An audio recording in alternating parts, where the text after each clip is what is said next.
trabajaba en el centro y tenía que pasar por la zona de los bancos del microcentro y bueno, montones de personas golpeando la puerta del banco, haciendo un montón de barullo, bueno, reclamando su dinero.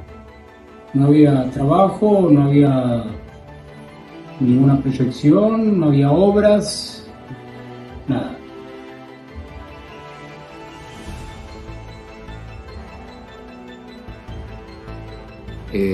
Ver chicos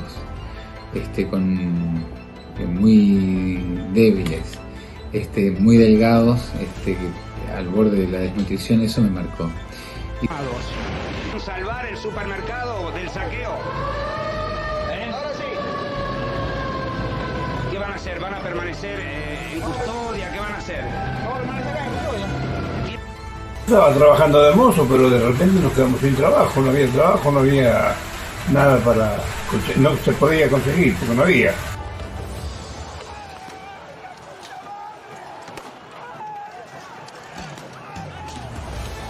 Defender no significa que haya muertos. Ninguna democracia se merece un solo muerto. Ninguna.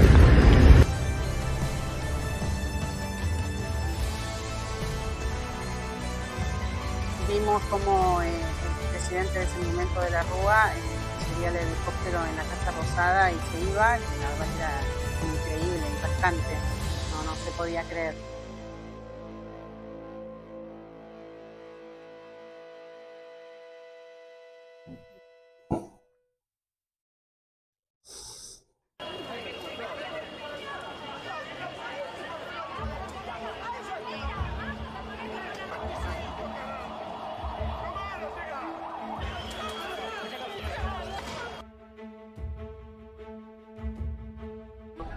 La crisis del 2001 quizás haya sido el peor derrumbe social de la historia de Argentina. No se trató solo de una mera crisis económica, sino que se puso en juego la posibilidad de la continuidad del Estado Nacional como entidad con capacidad de autogobierno. Desde Crisis Argentina recorreremos estos escenarios con diferentes testimonios que cuentan cada una de sus historias.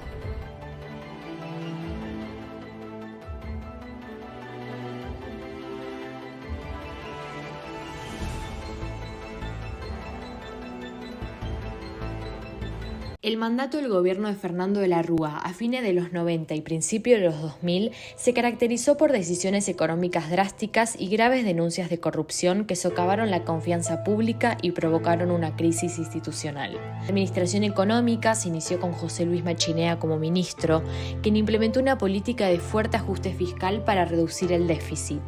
Paralelamente a estas medidas, el manejo de la deuda externa argentina fue objeto de escrutinio judicial. En julio de ese año, el juez federal Jorge Ballesteros dictaminó la causa Olmos que había más de 470 ilícitos en los procesos de endeudamiento, calificando la operatoria como una política económica vulgar y agraviante, que configuraba delitos de corrupción pública. En el ámbito político y contraviniendo promesas electorales, el gobierno impulsó una reforma laboral flexibilizadora acordada con el Fondo Monetario Internacional. El tratamiento de esta ley en el Senado derivó en un escándalo de corrupción sin precedentes con denuncias de coimas para asegurar su aprobación, salpicando a funcionarios clave y legisladores. La falta de sanciones y la percibida complicidad del Poder Ejecutivo ante estos hechos provocaron la renuncia del vicepresidente Carlos Chacho Álvarez en octubre del 2000, llevando al gobierno a una profunda crisis de credibilidad. La búsqueda de estabilidad continuó con un blindaje financiero del FMI de casi 40.000 millones de dólares en diciembre de ese año, anunciado por el ministro de Economía. El fracaso de esta gestión llevó a insistir con recetas ortodoxas, designando a Ricardo López Murphy, cuyo severo plan de ajuste generó protestas masivas y nuevas renuncias en el gabinete. El 20 de marzo del 2001, Domingo Cavallo asumió como ministro de Economía con un amplio respaldo inicial al Congreso. Incluso las encuestas de la época le daban al ministro un 70% de popularidad.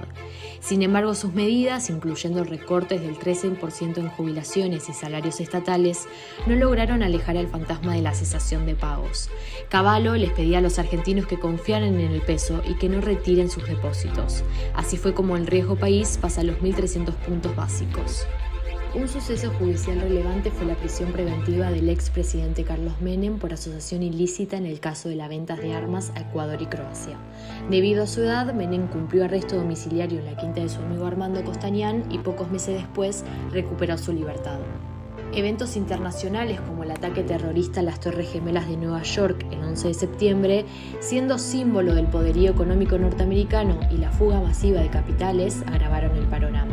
Las elecciones legislativas de octubre del 2001 reflejaron un repudio social a la clase política. En varios distritos del país, la suma del voto en blanco y los votos anulados se posicionaron como la segunda opción más elegida, superando a las fuerzas políticas tradicionales. La situación antes del 2001 no era muy buena, ya que las políticas del justicialismo comandadas por Menem no impulsaban a las pymes ni favorecía a un trabajo normal y a una situación normal. O sea, era todo muy tranquilo. En la crisis del 2001 el impacto seguía la convertibilidad y el impacto era exactamente igual.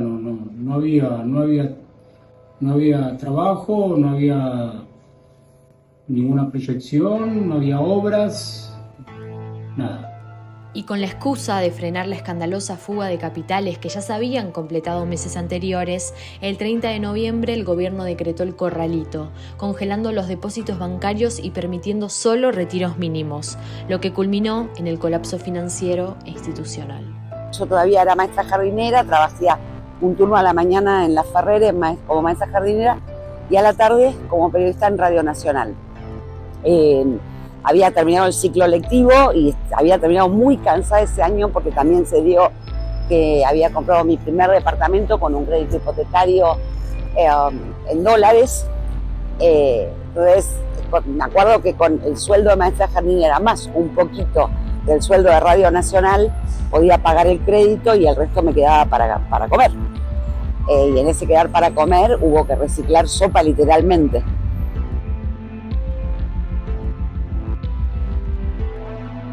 Se había producido por miedos muchas veces justificados, pero sin duda causando perjuicio al resto de la población, un retiro de mucho dinero en efectivo para ser guardado en cajas de seguridad o para ponerse en el colchón, como se dice popularmente, y eso tendía a perjudicar al conjunto.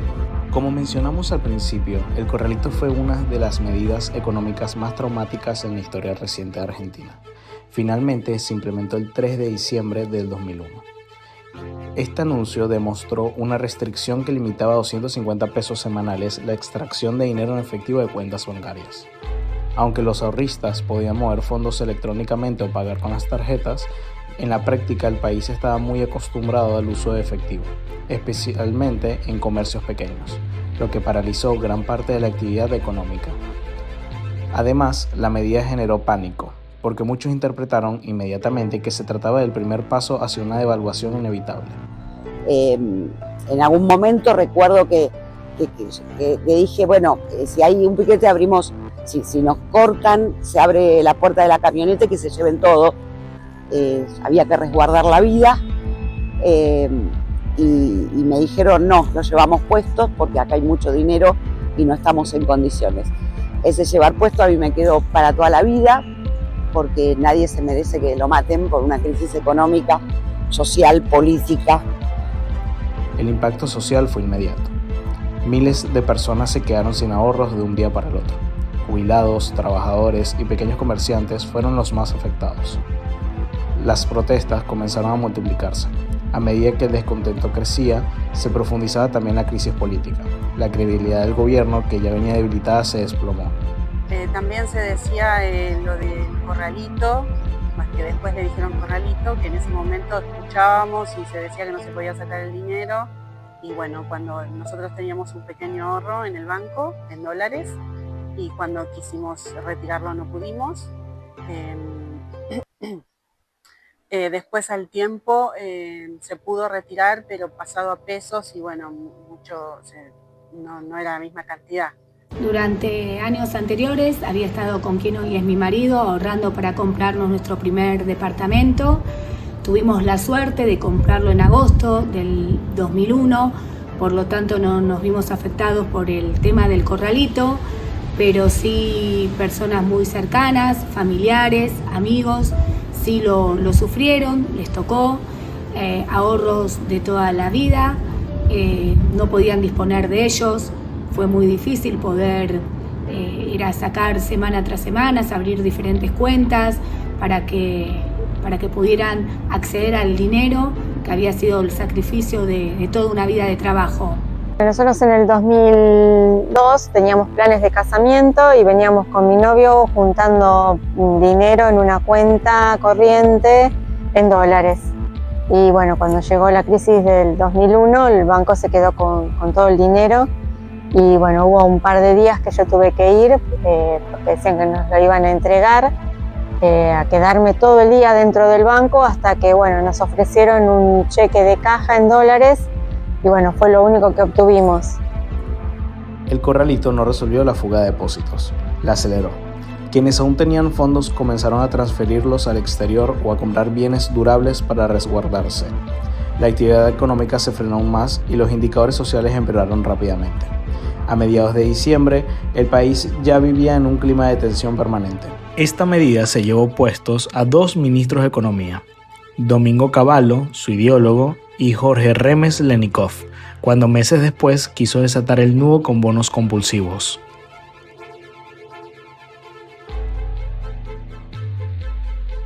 Con la economía paralizada, miles de familias no podían comprar comida. En distintas provincias comenzaron los saqueos a supermercados. Algunos fueron espontáneos, otros organizados. Uno de los momentos más caóticos y simbólicos de la crisis. Aunque ya en los meses previos se habían registrado robos aislados de supermercados del conurbano bonaerense y de algunas provincias, la explosión más fuerte ocurrió entre el 18 y el 20 de diciembre, cuando la tensión social llegó a un límite. Lo que pasó en esos 3 días fue de otro nivel. En un contexto de desempleo superior al 18%, pobreza creciente y miles de familias sin poder comprar alimentos básicos, la situación estalló de manera descontrolada. Vivía en Lomas de Zamora, en las noticias y también se corría mucho la voz de que iba a haber saqueos. Recuerdo un día que nos hicieron salir temprano de la oficina y después al llegar al centro comercial de Lomas, al caminar por ahí, los negocios estaban cerrados, eran 2 o 3 de la tarde, cosa completamente extraña. Los saqueos masivos se registraron en la provincia de Buenos Aires, especialmente en localidades del conurbano como Matanza, Quilmes, Berazategui, Florencio Varela, Molino y Como me impactó en lo personal, me impactó con esto desde un medio de comunicación, la noche que se generan los saqueos. Teníamos un programa de radio que era de 10 a 12 de la noche, que era de rock, y cuando salíamos, como era un grupo más o menos de mi misma edad, un poquito más grande, hacíamos un poco de trasnoche en una pizzería en la plaza principal de Concepción del Uruguay. Se acerca un conocido y nos dice: miren que están saqueando el supermercado. Y a mí, desde la mirada de la historia, me sonaba raro, no podía entender o concebir de que se repitiese lo mismo que le había pasado a Alfonsín, porque para mí no había hiperinflación, al contrario, había estanflación, es decir, no había inflación, pero por supuesto el poder adquisitivo se había perdido. Y donde aparecen los bonos provinciales, en nuestro caso el federal, que también se empieza a devaluar en comparación con el peso argentino tal como lo conocemos hoy. Grupos de personas, muchas veces vecinos, en otros casos jóvenes, comenzaron a juntarse frente a supermercados y autoservicios. Al principio pedían comida y reclamaban al gobierno asistencia, pero rápidamente esos reclamos se convirtieron en irrupciones masivas donde se llevaban alimentos, productos de higiene y todo lo que encontraran a su paso. La policía, desbordada y sin un plan claro, respondió en algunos casos con represión y otros directamente se retiró de las zonas. Esto provocó que los saqueos se extendieran como un efecto dominó. En pocas horas ya se registraban hechos similares en Santa Fe, Córdoba, Mendoza, Río Negro, Chaco, San Juan y Neuquén, entre otras provincias. La falta de coordinación entre las fuerzas de seguridad agravó el caos, y muchos comercios quedaron prácticamente desprotegidos. En la ciudad de Buenos Aires, si bien la magnitud fue menor que en el conurbano, también hubo intentos de saqueo y enfrentamientos. Muchos comerciantes decidieron bajar las persianas o incluso dormir dentro de sus negocios para protegerlos. Los grandes supermercados reforzaron la seguridad privada, pero aún así varios locales fueron atacados por grupos organizados que actuaban con rapidez. Me encontraba trabajando en una empresa de seguridad en la parte administrativa. Ese día tenía que ir a hacer unos trámites al centro. En esa época no había internet ni WhatsApp. Y en un llamado telefónico con mi mamá me pidió por favor que no vaya hasta el centro porque habían comenzado los disturbios. En medio de estos episodios se multiplicaron los videos caseros que mostraron multitudes entrando a los comercios y llevándose mercadería. Los medios de comunicación transmitían imágenes en vivo, lo que aumentaba aún más la tensión social. Cada noticia de un saqueo generaba nuevos focos en otras ciudades, alimentando la sensación de que el país había perdido el control por completo. Justo estaban reprimiendo acá en Plaza de Mayo hasta el Congreso y pasando el Congreso. Literalmente era una nube gris entre disparos y gas lacrimógeno. Logré atravesar todo eso y me iba como lauchita, iba atravesando gente. No pensé lo que estaba haciendo en ese momento. Sé que en Avenida de Mayo cayó un motoquero, no me detuve porque de verdad que los balazos eran grandes, o por lo menos los estruendos eran tremendos. La policía, literalmente, la Policía Federal que tenía, en ese momento no existía la policía de la ciudad, era la Policía Federal la que estaba encargada de todo el operativo aquí, por lo menos en esta zona. Y fue durísimo porque era entre motos montadas, caballos, a pie, era de todo tipo de divisiones de la policía que estaban interviniendo, con gente corriendo. En algún momento un policía me increpó y porque yo ya estaba sobre la calle Maipú y me increpó y me acuerdo que no sé cómo me escabullí tipo lauchita y seguí corriendo. Llegué a la radio, mi jefe insistía, y esta es la desidia tal vez de un gobierno, insistía con que no era necesario que yo esté ahí. Estos casos dejaron un saldo humano doloroso. Hubo muertes tanto de manifestantes como de comerciantes y policías, además de decenas de heridos. Por otra parte, surgieron denuncias de que ciertos grupos políticos locales incentivaban o utilizaban los saqueos como herramienta para presionar al gobierno nacional. Aunque esto nunca se comprobó del todo, fue parte del clima de desconfianza generalizado que reinaba en esos días. No participé de ninguna marcha ya que estaba muy ocupada en ese tiempo, pero sí lo veíamos todos los días en la televisión, en los noticieros, la gente haciendo sus reclamos. Una de las escenas más recordadas de este periodo fueron los testimonios de madres llorando frente a supermercados cerrados, diciendo que necesitaban comida para sus hijos. Esa mezcla de desesperación social real, sumada a la falta de respuesta política, fue el combustible que hizo explotar la situación. Para muchos argentinos, los saqueos no solo simbolizaban el hambre, sino también la ruptura total entre el Estado y la sociedad. Empiezo a trabajar en una escuela, en un hogar de día, que los chicos pertenecían a un sector vulnerable de la sociedad, que tiene que ver con las periferias de la ciudad. Y me marcó primero la vulnerabilidad en la que estaban estos chicos en cuanto a lo que tiene que ver con la salud, y después en cuanto a la alimentación. Ver chicos muy débiles, muy delgados, al borde de la desnutrición, eso me marcó. Y después lo que tiene que ver con lo sanitario, ¿no? Con lo higiénico, que era propio del momento de la época en el que, la misma crisis del 2001, ¿no? Y la poca presencia del Estado. Eso me marcó y me hizo pensar y reflexionar mucho, porque uno tenía un circuito en la vida diaria, en la vida personal, de mi casa al lugar de trabajo, que era la radio, o el profesorado donde uno estudiaba, y cuando entro a trabajar acá empiezo a conocer un sector de la sociedad muy vulnerable que en realidad no tenía conciencia de manera profunda no sabía que existía, ¿no? Pero acá empiezo a entender algunas cuestiones que tienen que ver con esto de ver la realidad, ver situaciones como esta, como las que describí, lo cual a mí me afectó mucho en cuanto a tomar conciencia de las diferentes realidades sociales que tenemos hoy en nuestra sociedad, ¿no?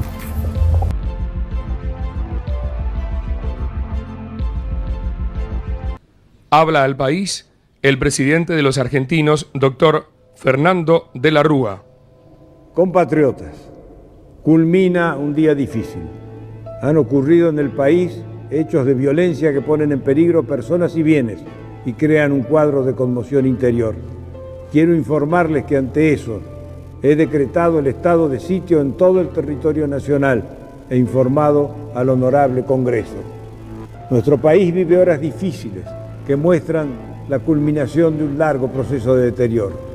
En un contexto económico y social donde muchos argentinos sufren serios problemas, grupos enemigos del orden y de la República aprovechan para intentar sembrar discordia y violencia, buscando crear un caos que les permita maniobrar para lograr fines que no pueden alcanzar por la vía electoral.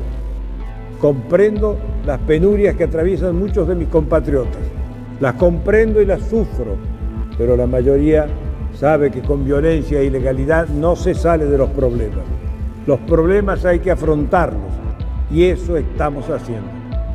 He dispuesto multiplicar la distribución de alimentos entre los más necesitados. Tengo clara conciencia del padecimiento de muchos compatriotas y es mi compromiso trabajar para resolver la emergencia social. Pero sé distinguir entre los necesitados y los violentos o los delincuentes que, aprovechando esta situación, utilizan el desorden para crear el caos. Así como enfrenté los problemas económicos, así como dispuse medidas de emergencia para asistir a los más necesitados, decidí poner límite a los violentos que se aprovechan de las penurias ajenas. El clima se volvió insostenible la noche del 19 de diciembre, cuando De la Rúa anunció por televisión el estado de sitio. Lejos de calmar la situación, ese mensaje encendió aún más la bronca social. Su discurso duró apenas unos minutos, pero alcanzó para desatar el efecto contrario al esperado.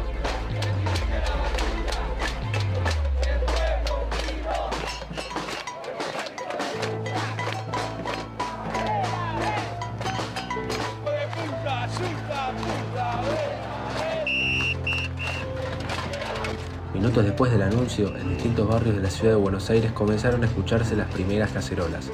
La gente salía espontáneamente de sus casas sin que ningún partido político, sindicato o agrupación convocara. Se trató de una protesta puramente ciudadana.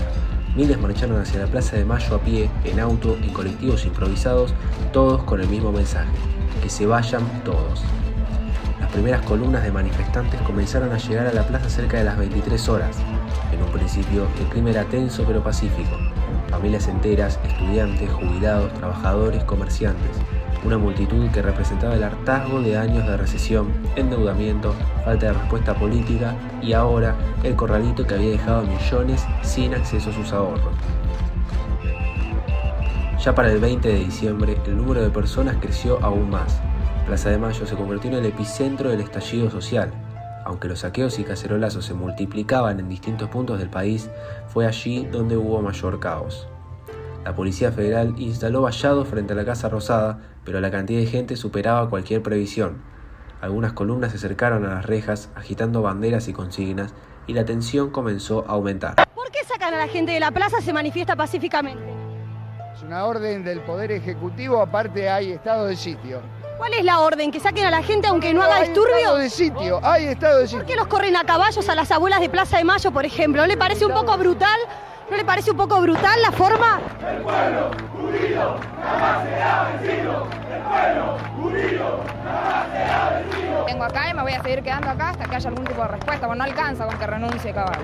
Creo que tenemos el derecho de alguna vez opinar en serio como estamos opinando. La orden oficial era desalojar la plaza, a pesar de que la mayoría estaba protestando pacíficamente. Cerca de las 2 de la mañana comenzaron los primeros incidentes. Efectivos de la Policía Federal avanzaron con balas de goma, gases lacrimógenos y carros hidrantes. Los manifestantes respondieron con piedras y botellas. Los negocios alrededor fueron cerrando, mientras algunos grupos aislados rompían vidrieras o encendían fogatas. El clima se volvió caótico. La representación se intensificó con el amanecer. A partir de las 9 de la mañana del 20 de diciembre, la policía avanzó con mayor violencia, recibiendo órdenes de despejar completamente la zona. Las imágenes que circularon después mostraron escenas desgarradoras, corridas, golpes, disparos y manifestantes desarmados intentando protegerse. Fue uno de los operativos policiales más brutales desde el retorno de la democracia.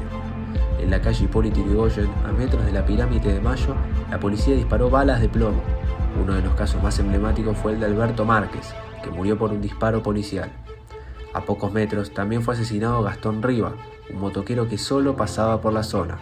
Sus nombres quedaron para siempre como símbolo de aquellos días oscuros. Las corridas se extendieron a la Avenida de Mayo, la Diagonal Sur, Diagonal Norte y las calles laterales. La gente se refugiaba en bares, comercios, estaciones de subte o simplemente corría buscando aire porque los gases lacrimógenos hacían imposible respirar. En algunos momentos, los manifestantes volvían a la plaza por oleadas, resistiendo, pero la policía redoblaba la represión. Hacia el mediodía, mientras las calles seguían desbordadas de humo, sirenas y gritos, la crisis política ya era insostenible. Varios ministros habían renunciado, el gabinete estaba fracturado y el propio de la Rúa estaba aislado dentro de la Casa Rosada. Desde los balcones del edificio se podía ver la plaza llena, pero también las escenas de violencia que seguían ocurriendo. Finalmente, cerca de las 4 de la tarde, Fernando de la Rúa presentó su renuncia. Poco después, salió de la Casa Rosada en helicóptero, en una imagen que se transformó en uno de los mayores símbolos de la crisis. Abajo, en la plaza, aún quedaban manifestantes, policías y los restos dispersos del enfrentamiento que había marcado la jornada. El 20 de diciembre, me acuerdo, en ese momento se estaba haciendo producción, me había puesto como sanción en la producción este jefe, y me acuerdo que la llamo a Marta López, que todavía está acreditada acá en Casa de Gobierno. Ella era nuestra acreditada de la radio en La Rosada. La llamo a Marta López para ver cómo estaba todo, me dijo dame aire ya, y es muy duro el audio de Marta saliendo al aire, leyendo la renuncia de la Rúa, y de fondo se escuchaba el helicóptero. El ambiente era el helicóptero de la Rúa yéndose. Fueron cuestiones de quedarse paralizado, pero también el rol de periodista implicaba seguir avanzando y sacar fuerza, y mientras que se te caía alguna que otra lágrima, porque cuando uno está en esas instancias de tanta adrenalina tal vez no piensa tanto sino en cumplir el objetivo de informar, y en ese momento me acuerdo que me puse a llorar, seguí con la producción. Obviamente Marta siguió todo el día al aire, ya estábamos en estado de sitio. El regreso a casa fue durísimo, durísimo. 2 años y 10 días después de que asumiera el presidente Fernando de la Rúa, luego de haber renunciado, se va en helicóptero. No ha podido ser visto por los periodistas, la gente que se había dado cita en las inmediaciones de la Casa Rosada. Allí se va el expresidente Fernando de la Rúa. Vimos como el presidente de ese momento de la Rúa subía el helicóptero en la Casa Rosada y se iba, y la verdad era increíble, impactante, no se podía creer.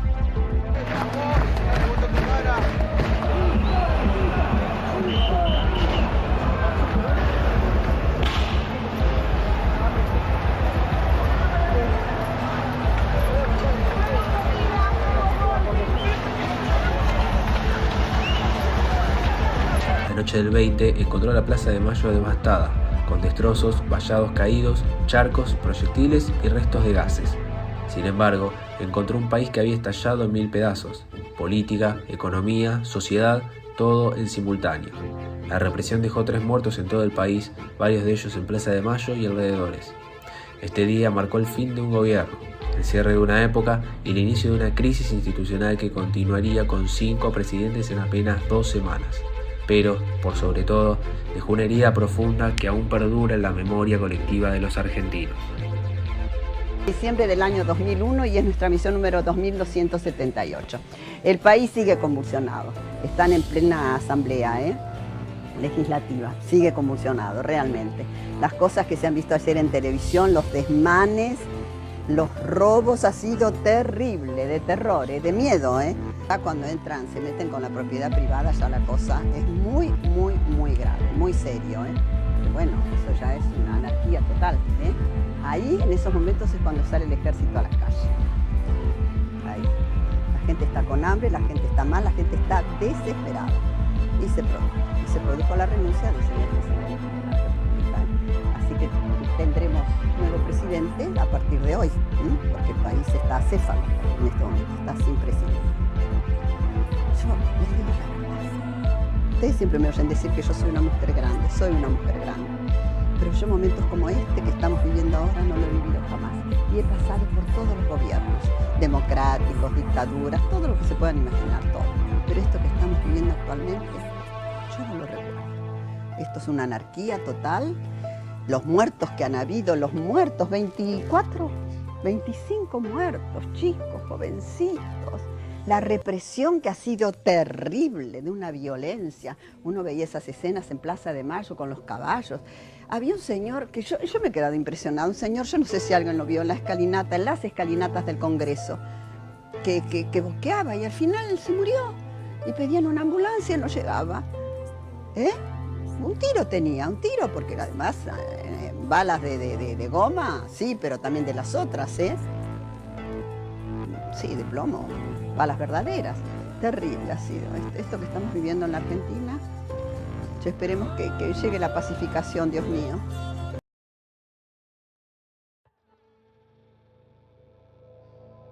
Con la renuncia de la Rúa, se activó la línea sucesoria prevista por la Constitución. Como no había vicepresidente, el poder pasó de forma provisoria al presidente provisional del Senado, Ramón Puerta. Su rol era temporal. Debía mantenerse al mando solo el tiempo necesario para que el Congreso se reuniera y eligiera a un presidente interino que completara el mandato. Pero la situación del país era tan delicada y la presión tan intensa que Puerta no quiso hacerse cargo de forma prolongada. Sabía que cualquier decisión equivocada podía convertirlo en el próximo blanco del enojo social.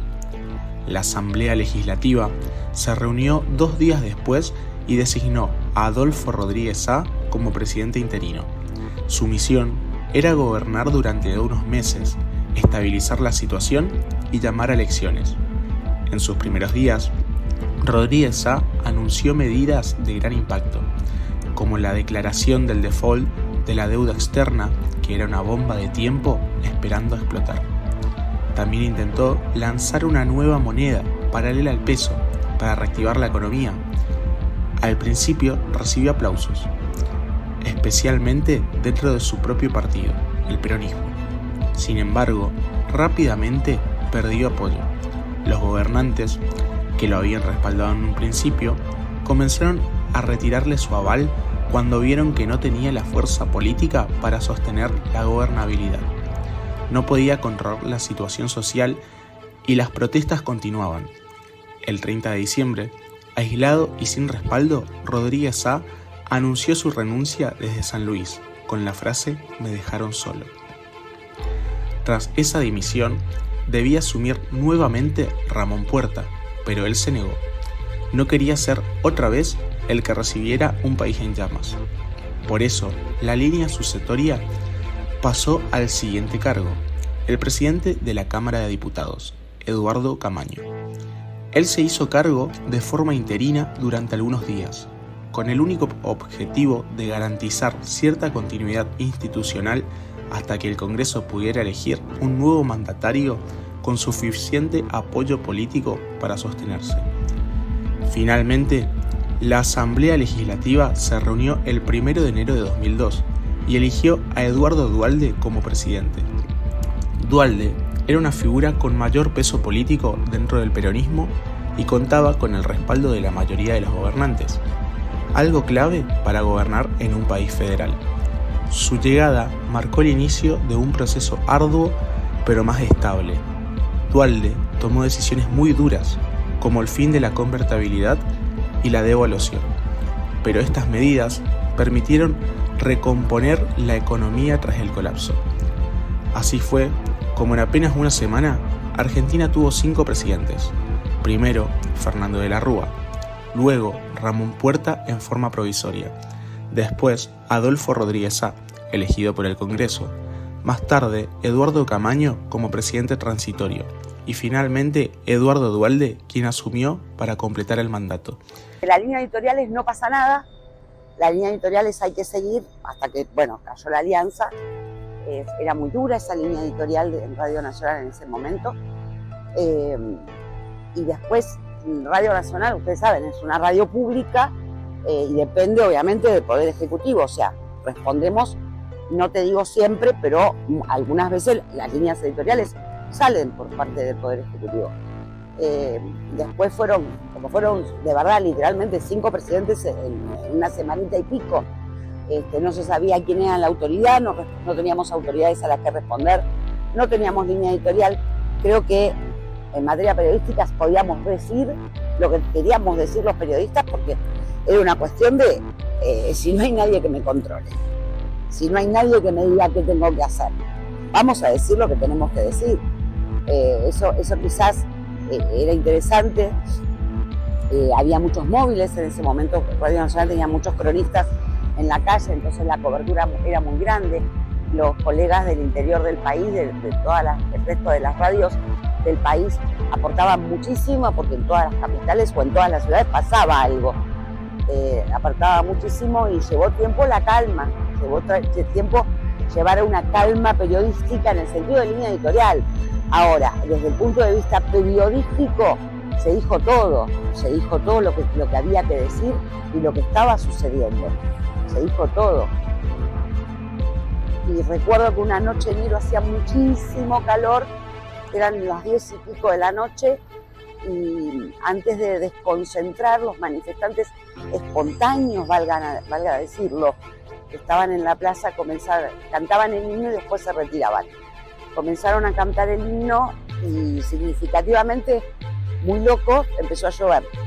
Y en esa lluvia lo único que hice fue mirar al cielo y pedirle a Dios por el bien de la Argentina, por el bienestar, por cuidar la democracia, porque nuestro país se llevó muchas almas, se llevó muchos muertos, y no tener una democracia como corresponde, y no tener quien te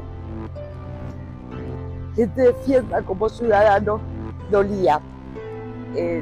Yo creo que ese fue el día que cerró ese periodo de participar en la plaza, no porque me haya hecho mal, en el sentido de que me angustiaba, y me sigue angustiando, sino porque decís, bueno, y ahora en más depende de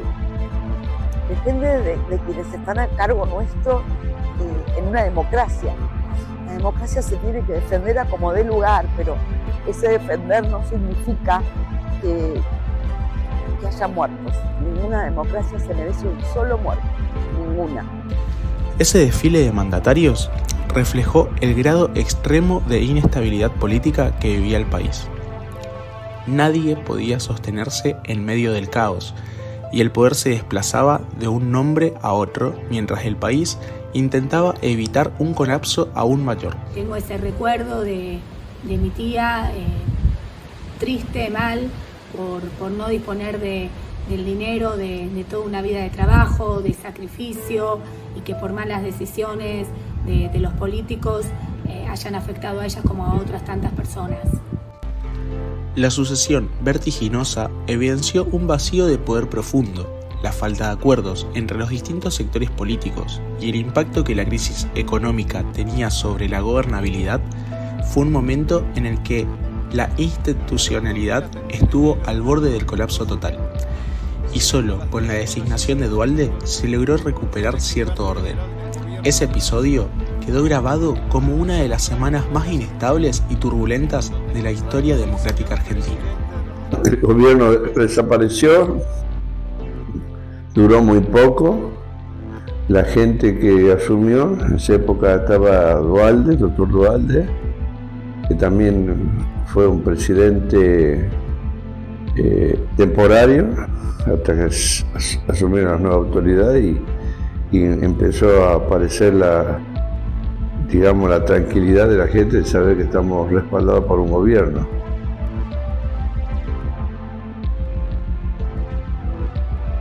Era vivir en crisis, muchos meses, muchos días, muchas horas, y eso nos tenía a maltraer porque no se podía, uno no podía crecer, no podía mantenerse, digamos, estabilizarse. ¿va? En este contexto surgió un fenómeno social muy particular, las ferias de trueque, también llamadas clubes de trueque o ferias trueques. Aunque habían aparecido a mediados de los 90 como una curiosidad marginal, recién después del 2001 explotaron de forma masiva. La gente, ante la falta de dinero efectivo y la devaluación, comenzó a intercambiar bienes, servicios, sin utilizar moneda oficial. En estas ferias podías encontrar de todo: ropa usada, pan casero, artesanías, comida preparada, reparaciones, peluquería, clases particulares, trabajo de carpintería o costura.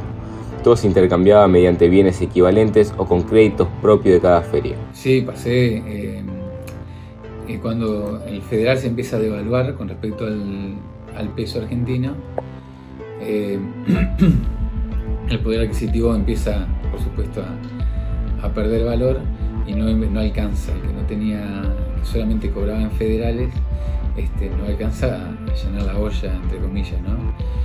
No alcanza a llegar a fin de mes, ya no se llegaba prácticamente. Por lo tanto, conseguir pesos solamente los empleados, algún que otro comerciante y los empleados estatales de Nación, que eran quienes cobraban en pesos, tenían acceso. Por lo tanto, de diferentes lugares, en nuestro caso desde el sindicato docente, se empiezan a hacer marchas contra el federal y participé de esas marchas, donde fue de manera progresiva. Primero había poca gente, después empezó a aumentar y posteriormente, casi al borde de la crisis, inclusive ya después asumido el gobierno de Duhalde, había mucha gente, ¿no? Las ferias de trueque llegaron a reunir miles de personas por día. Había clubes enormes en el conurbano, Rosario, Córdoba, Mendoza y también en barrios de la ciudad de Buenos Aires. Muchas familias enteras sobrevivieron gracias a estos intercambios. Sin embargo, con el tiempo surgieron problemas: falsificación de créditos, desigualdad entre los productos disponibles, estafas y hasta conflictos internos. Aún así, el trueque fue una muestra clara de cómo la sociedad buscó alternativas cuando el sistema monetario colapsó. El impacto social de estos meses fue profundo. No se trataba solo de pobreza material, sino también de una crisis emocional y cultural. Mucha gente que antes tenía estabilidad sufrió un golpe psicológico durísimo al perder el trabajo, los ahorros y la sensación de futuro. La confianza en los bancos y la clase política quedó destruida. La idea de que nada es seguro se instaló en la vida cotidiana de millones de personas. Ese año fue un año atípico, ya que uno se levantaba y no sabía lo que iba a pasar con la economía. Había una falta de seguridad de la gente, no teníamos autoridad, el gobierno estaba en crisis y yo como comerciante lo sentí por la disminución de la gente que venía a consumir. Yo tengo un kiosco en casa, lamentablemente la pasamos mal en el sentido de que no había venta, había muy poca adquisición de mercadería. Nosotros teníamos un almacén de familia y bueno, yo ese año lo puedo dividir en dos: una época crítica como consecuencia que no había gobierno normal, era un gobierno totalmente disparatado, o sea, no había autoridad, no había servicio de salud como corresponde. Bueno, la gente estaba dispersa, no sabía qué hacer, no sabíamos qué camino tomar. A nosotros nos llegó al barrio, nos abrió en un barrio, Tortuguitas, a donde se rumoreaba de que la gente de las villas miserias, la gente que no podía adquirir mercadería, iban a tomar los barrios. Salimos a la calle por los vecinos armados para defender nuestras casas y nuestra familia. El tiempo de la devaluación permitió cierta recuperación económica gracias a la mejora en las exportaciones y Duhalde impulsó programas de asistencia social masiva, como el Plan Jefes y Jefas de Hogar. Pero la herida social que dejó la crisis del 2001 tardó años en empezar a cicatrizar y todavía hoy influye en la memoria colectiva del país. Fue, la verdad, un impacto social, político y económico muy negativo para la Argentina. Esas fiestas fueron durísimas. Mi mamá es italiana, que vivió la guerra y tuvo que darle de comer a sus hermanos, pues con tan solo 5 años tenían que prepararle la comida a sus hermanos, que tenía 3 hermanos, mientras que mi nona se iba al campo y mi nono combatía en guerra. Entonces para mi mamá el darte un plato de comida es lo más valioso, es el mayor. Mamá, para decirte te amo, te va a dar un plato de comida.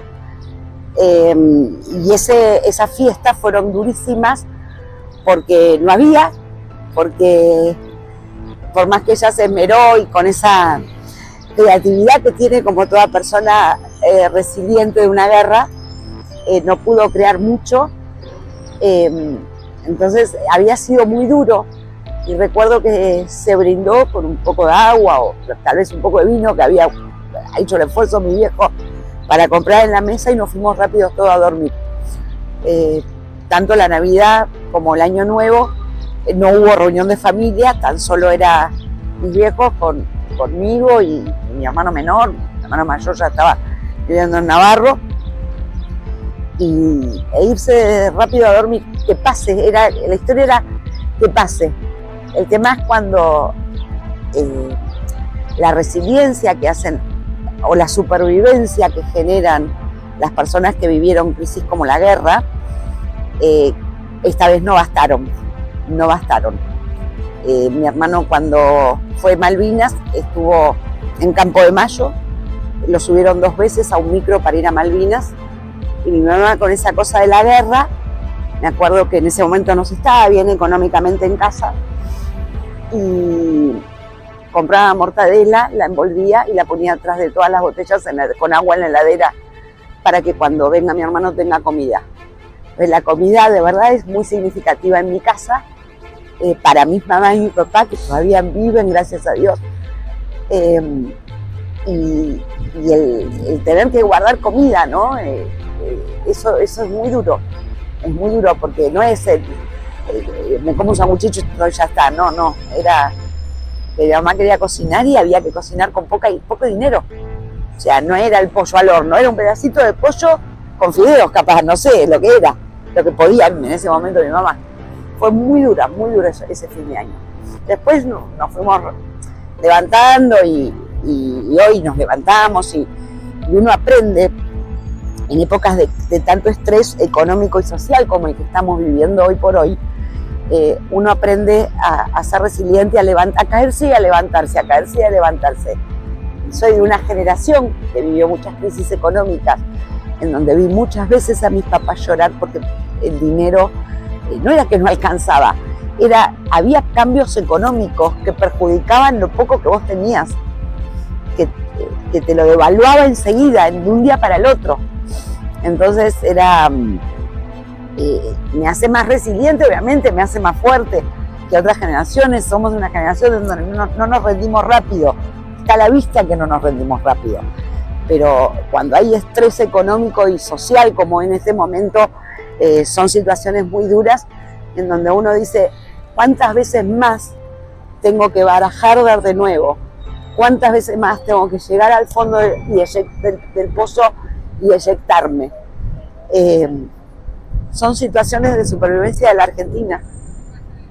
Y después, una vez cuando tuve que ir a cubrir Haití, que hubo un terremoto muy fuerte, en el 2010, estuve 20 y pico de días, nunca supe bien la cantidad de días exactos que estuve porque fue muy fuerte esa cobertura como periodista, donde uno ve cosas que ni siquiera las puedo describir al día de hoy, por respeto a las víctimas que vi.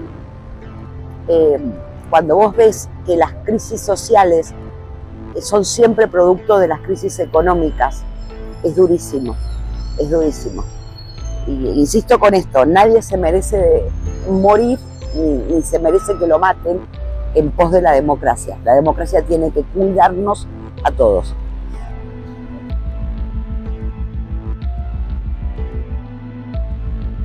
Esto significó que industrias que habían cerrado o estaban en crisis por no poder competir con productos importados comenzaran a reactivarse.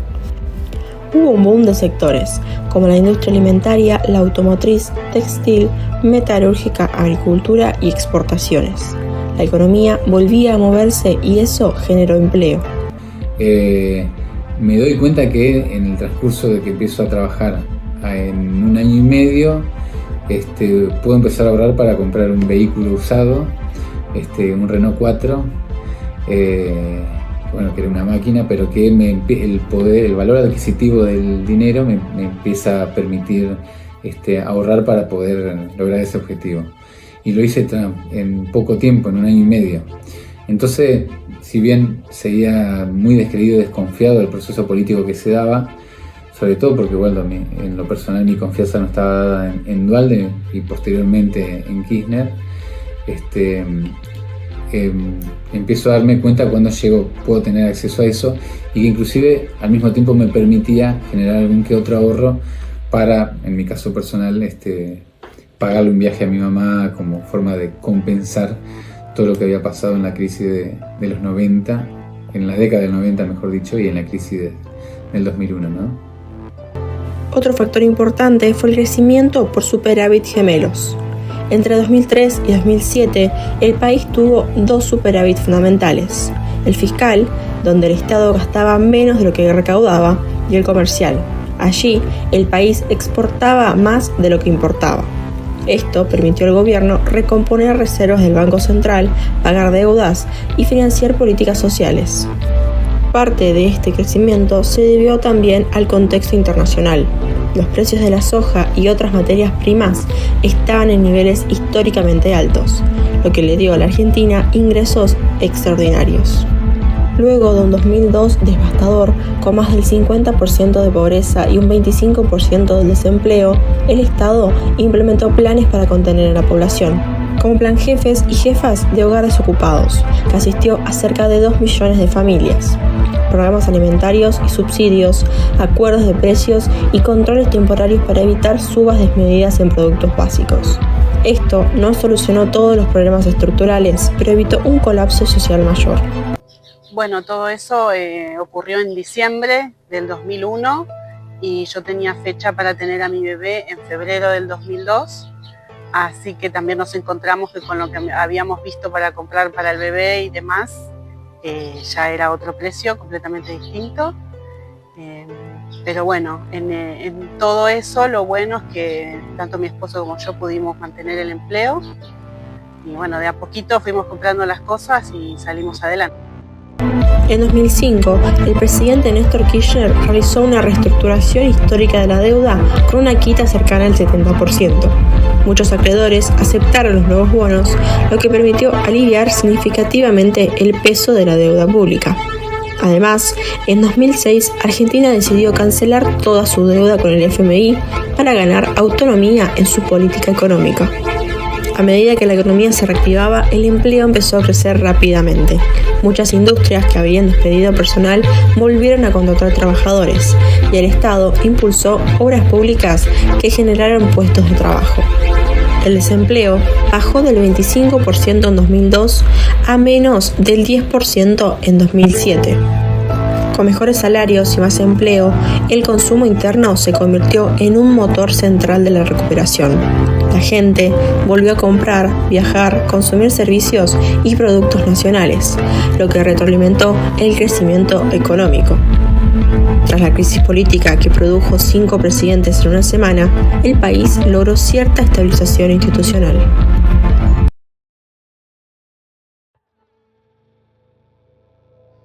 Ese año siempre lo voy a recordar porque nació mi hijo.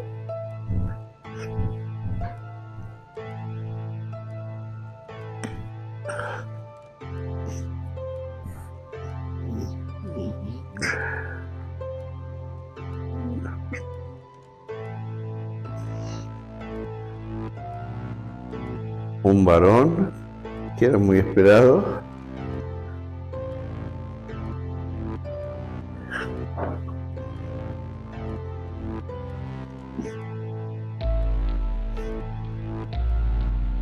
La angustia que siento es como consecuencia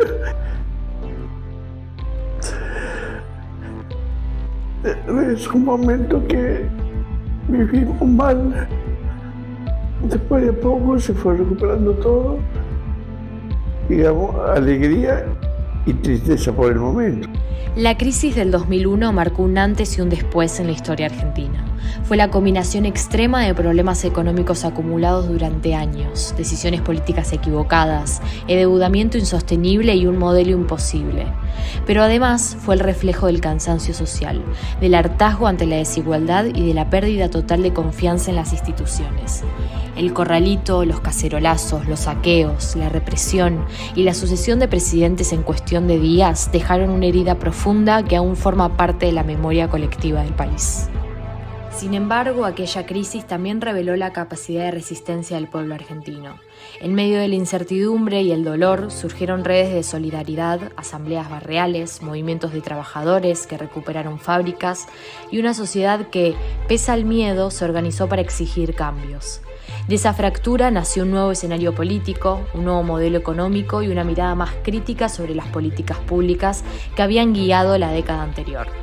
Esta crisis no fue solo un colapso económico, fue una herida social profunda. Marcó una generación, cambió la política argentina y dejó una pregunta abierta. ¿Cómo evitar que algo así vuelva a ocurrir? Recordar es también una forma de construir el futuro.